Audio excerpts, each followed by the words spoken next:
In this video, I just wanted to talk about how God saved my life on numerous occasions. So, in my personal testimony, I possibly it was because of an oversight. I forgot to mention some of the things that happened to me when I was growing up, in terms of accidents and things like that happened to me. In which God saved me through those incidents, and I'm still here today at the age of 50. So the first incident I'd like to talk about is one where I was severely injured. What happened is that I was actually born in Zambia. For those who haven't watched my testimony, I I was born in Zambia, and after a few years, I can't remember exactly how old I was when this happened, but I can remember the actual incident, but as to how old I was, I'm actually not sure. Possibly 3, 4, 5 years old, somewhere around there. My parents took me to my grandpa's and grandmother's house or village in a place called Monze Monzi in Zambia. It's in the rural areas. That's where my granddad and grandmother lived, and my granddad since passed away some years ago. But so my parents basically dropped me off there, and then they went back to Lusaka, which is the capital city of Zambia. So whilst I was there, I was being looked after by my grandparents, yes, but also by my whoever else was there, in terms of relatives who were helping to look after me. But one day, what happened is that before I get into actually what happened, I need to explain why I ended up getting injured. Basically, there's there's a way of cooking sweet potatoes, which is not, which is where you take sweet potatoes and throw them on top of a fire, a wood fire or a fire where there are coals, instead of putting them in a pot. Because another way of cooking sweet potatoes is to boil them, but in this case, sometimes we used to throw sweet potatoes in the fire. So I was in a hut, and there was a wood fire burning in front of me, and I was sitting on the stool, and I still remember it today. Like I said, even though I'm 50 years old, I still remember some of it. Maybe not very clearly, but I do remember sitting on this stool, and it was a bit wobbly. It wasn't very stable. So uh, I was actually roasting sweet potatoes, and I don't know. The mistake that was made is that I was actually left by myself in this hut, with the fire burning. So I was tending to the sweet potatoes by myself, and then I fell off this stool, this wooden stool. It was like a carved stool, and I fell into the fire. And as I was falling, I put my hands out, and my left hand was fine because it landed on the side of the fire, but my right hand landed in the fire. I placed my hand, the open palm of my hand in the fire to stop myself from falling, and then my right knee also, um, the right side of my knee ended up in the fire as well. And I remember being burnt and being in a lot of pain. When I started screaming, those who were supposed to be looking after me came running, and obviously I got burned. And uh, the fascinating thing is that I also remember that they put cow dung on my injuries uh, to help the wounds to heal. I mean, maybe the cow dung was supposed to cool the burns down as well. So, in fact, I'll try and show you my hand right now. I don't know if you're going to be able to see it, but on the in my hand right there, you can see that it's got some marks on it. Yeah. So just like the outside of my hand there, you can see. It looks much better now, but when I was in my younger years, you could see that I'd been burnt there. But right now you can't see it that well. So if I show you my other palm, you'll see that this one is perfectly fine. There's no strange marks on it. Yeah. So I'll also show. I'll take a photo of my knee and put that on the video.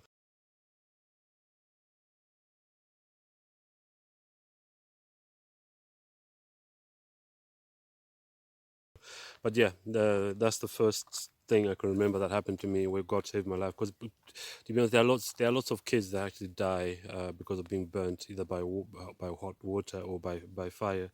Um, so yeah, God saved my life, and I'm not I'm not disabled. I can still walk, and in fact, I was very athletic and very strong when I was a bit younger, even when I was in the army. That's why I became a PTI, because God seems to have given me the gift of being able to withstand pain. I seem to have a very high pain threshold, but yeah. So yeah, I've been injured many times, but that was the first time, the first major injury that I had when I was growing up. So the second thing that happened was,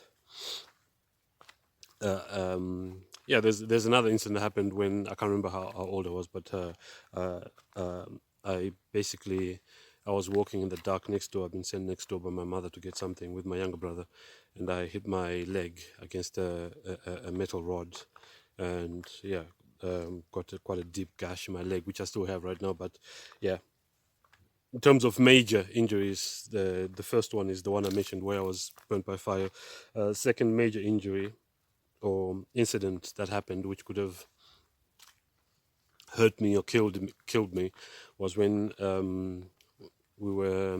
I was about 17 years old, and we were living in a place called Marlborough, in one of the suburbs in Harare, and my parents were actually building a house, and we're staying in Wendy houses at that time, and our neighbors also were staying in Wendy houses. So there was quite a lot of wind at that time, and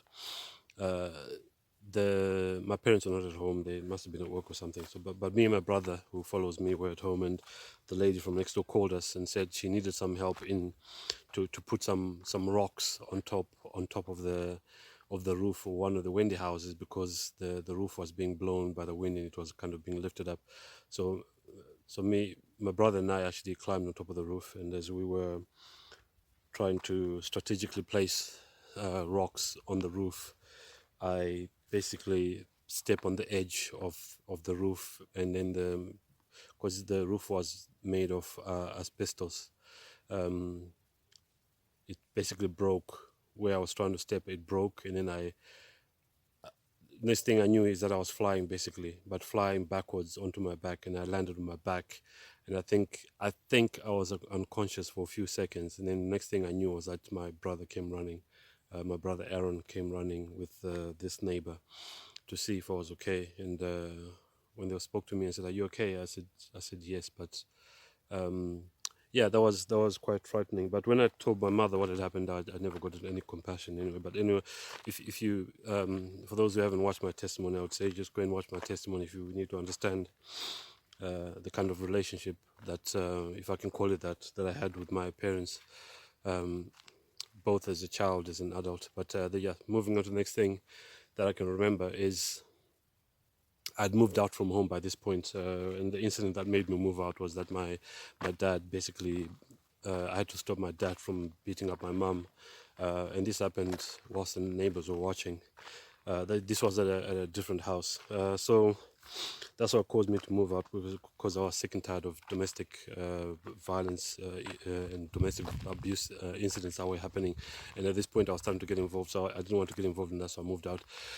So when I moved out, this particular incident happened when I'd just been to visit my dad, even though there were a lot of things that my dad did to us as a family and to me specifically that I didn't like. I still tried to visit him and stuff like that. So I was coming actually from visiting my dad and my brothers. My mom wasn't there at the time, but yeah. So my way back into the city, into Harare, I was in what are called combis here in Zimbabwe. They are like minibuses that carry.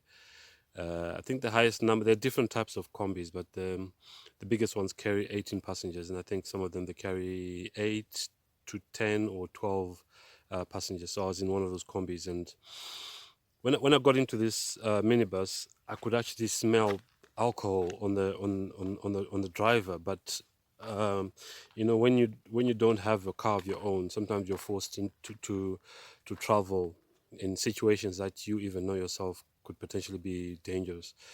So driving along, we're coming up to a place called Borodale, which is one of the nicest places to live in Zimbabwe, but and one of the most expensive places to live. And there was a service station coming up on our left, and the funny thing is that I could actually see, I could see what was about to happen. There was a man who was towing a boat, and he basically cut in front of us. You have to understand, in Zimbabwe we drive on the left side of the road.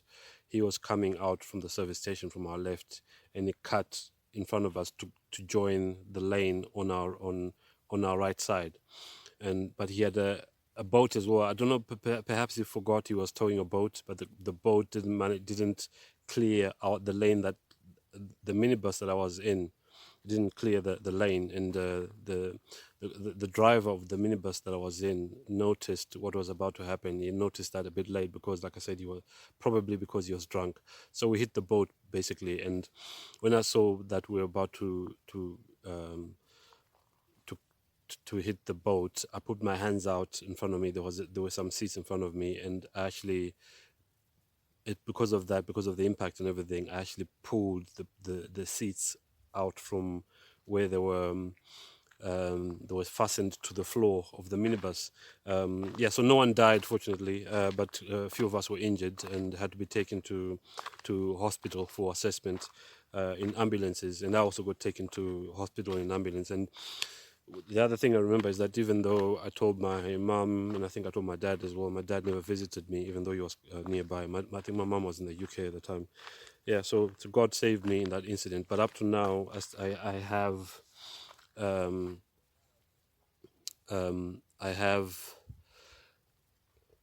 excuse me, I have the what do you call them? Sorry, I was trying to say, I couldn't think of the word. I was trying to say I've got scars on both my legs from where the front on my shins hit the chairs that were in front of me as well. Even though I pushed the chairs and they uprooted basically, but I also got injured as well. But nothing so bad, nothing that caused me to be disabled. That was what happens sometimes in accidents. So. Something else I'd like to mention is that I've flown in airplanes many times. I've lost count of how many times I've flown. Both when I was in the army, I flew in planes, and I also flew in helicopters, which is, to be honest, I know they say that flying is one of the safest ways to travel, but I think it's quite dangerous, bearing in mind that if something happens, you can't stop, you're going to go down, and most airplane or helicopter accidents end in death.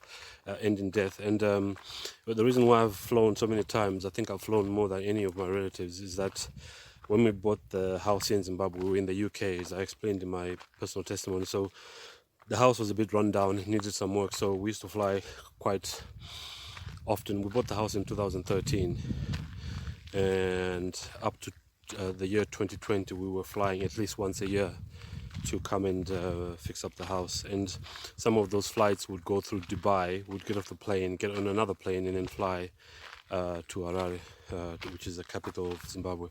So I flew many times, and I know there's also been many plane crashes in which thousands and thousands of human lives have been lost. But God kept me and my family. So the next thing I wanted to move on to is I was really sick in April 2020, and actually, when I was sick, I thought I was going to die. So I was basically bedbound for about 2.5 weeks, and like I said, I actually thought I was going to die. I was in so much pain, and because when you have to understand that the hospitals here in Zimbabwe are not very good. So when I went to hospital, they didn't diagnose me properly, and I got given meds that actually caused me to have a reaction. I basically ended up with spots on my all over my body and on my palms and stuff, and I had to actually stop taking the meds. And when my wife was like, "You need to